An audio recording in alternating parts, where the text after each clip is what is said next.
He said we can't let a good crisis go to waste. This wasn't about stimulus. This was about government power. Was this good for America? Was this good for our children? Liberals, progressives, socialists, the left wing, whatever you want to call them, they make it all sound good, don't they? They make it, this is the tragedy of this last election. They make it all sound good, especially to young people, to our young people. They want government to be big and strong. They say it'll help people. It'll make everybody equal, but as Jim likes to say, it never works out that way. History has shown us over and over again that left-wing policies rob people of liberty and make people poor and make people weak. Are you listening, Laura? Does not do good. The left wants power. Repeat after me. The left does not do good. The left wants power. Obama and the Democrats are passing a $3.6 trillion budget for 2010. This increases our annual deficit to over $1.2 trillion, and they passed a budget blueprint which will bring the federal government's discretionary spending over the coming years. It'll increase it by over $1 trillion. They're decreasing our defense spending. And despite all this spending, they haven't even touched our huge problems with Social Security or Medicare. What is all this spending for? Do you know? No! I don't know. I don't know what it's all for. Will all this government spending and intervention help America? Will it help us? No. Will it help our children? No. The left does not do good. The left wants power. They passed a $400 billion addition to the 2009 budget, which contains 9,000 earmarks.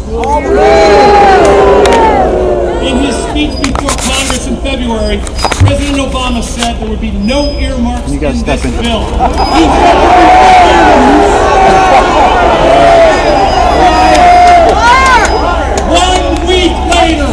One week later, he was defending 9,000 earmarks. 9,000. Is that honestly? Is that change? Can we count on this? Our federal, state, and local government is building a $600 million tunnel right here in Pittsburgh. And we all know we don't need it. We all know in Pittsburgh it's a waste of our money, of our taxpayers' money. The return on that investment will be zero. But every city and state has something like our tunnel. Everyone has it. This is one big reason why you need to keep your money and spend and invest your money the way you want to, because government doesn't know how to spend money. John Maynard Keynes was wrong. Not all demand is equal. Freely. Let me tell you about just one of the 9,000 earmarks. Just one of them. The Democratic Party Senate Majority Leader Harry Reid $9 billion earmark into the budget to do preliminary work on the high-speed rail line from Los Angeles to Las Vegas. I'll tell you something. I used to be an officer in the United States Army.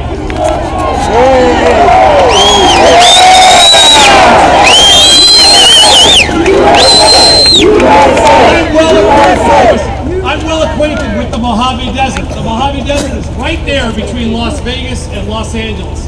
And let me tell you, I'll change my word.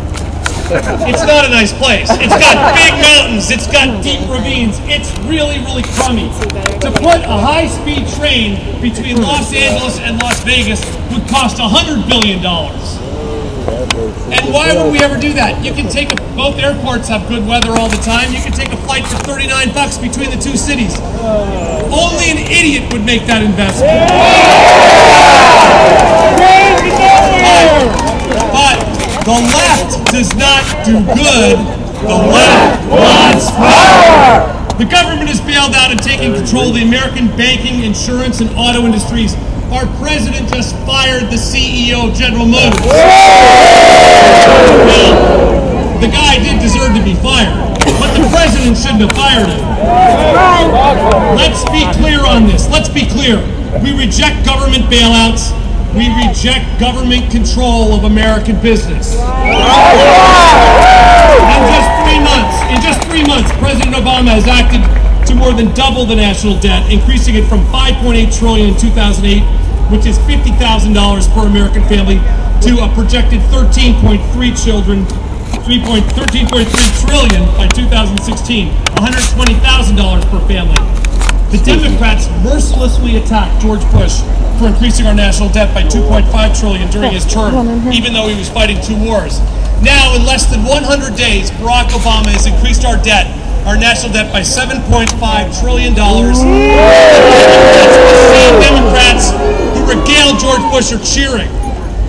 Can you say the word hypocrisy? Hypocrisy. We had the baby boomers, we had Generation X, we had the millennial generation. I can tell you what they'll be calling our children's generation, my little kids' generation. They'll be calling them Generation Debt. Yeah, that's a good one. Here's the bottom line. Bigger government equals bigger problems. Bigger government equals bigger problems. Bigger government leads to bigger problems is that it gives the left wing an excuse to raise our taxes. Sure, Obama and the Democrats say they are only going to raise taxes on the rich. But I want to tell you a little secret. I'll tell you their secret. They're going to raise taxes on everybody. On everybody who pays taxes. And they'll make everybody else their ward who doesn't pay taxes. The left does not do good. The left loves power. Obama and the Democrats like to play class warfare and talk about those nasty rich Americans. But the reality is that the vast majority of higher income Americans come from humble middle class backgrounds. Most have worked really hard to get a great education and to earn a great living. One of the great things about America is that anyone can aspire to success. And you know, in all fairness, I do want to say one nice thing today about Barack and Michelle Obama. They both Barack Obama and Michelle Obama, talk about how they symbolize the fact that everything is possible in America. And they're right. Everything is possible in America. We can all do well. We can all achieve success. And in America, should we hate people and penalize them for being successful? No. Sounds pretty un-American to me. How about you? Un-American? Un-American. No matter what you think of class warfare, we're going to have the biggest tax increase in our history on January 1st, 2011, if not before. And if you think we have a bad recession now, wait till after that tax increase goes into effect. By the time Obama and the Democrats are through, many of the most successful Americans, the ones who start and run businesses, who risk their savings on new investments, who create jobs, are going to be paying over 50% of what they earn to taxes to the government. You heard that right, over 50%. When you add all the federal, state, and local taxes, the people who Ayn Rand called the atlases of our economy are going to be paying the government over half of what they earn. In some states, it'll be over 60%. Yeah, I see the Ayn Rand posters. Good for you.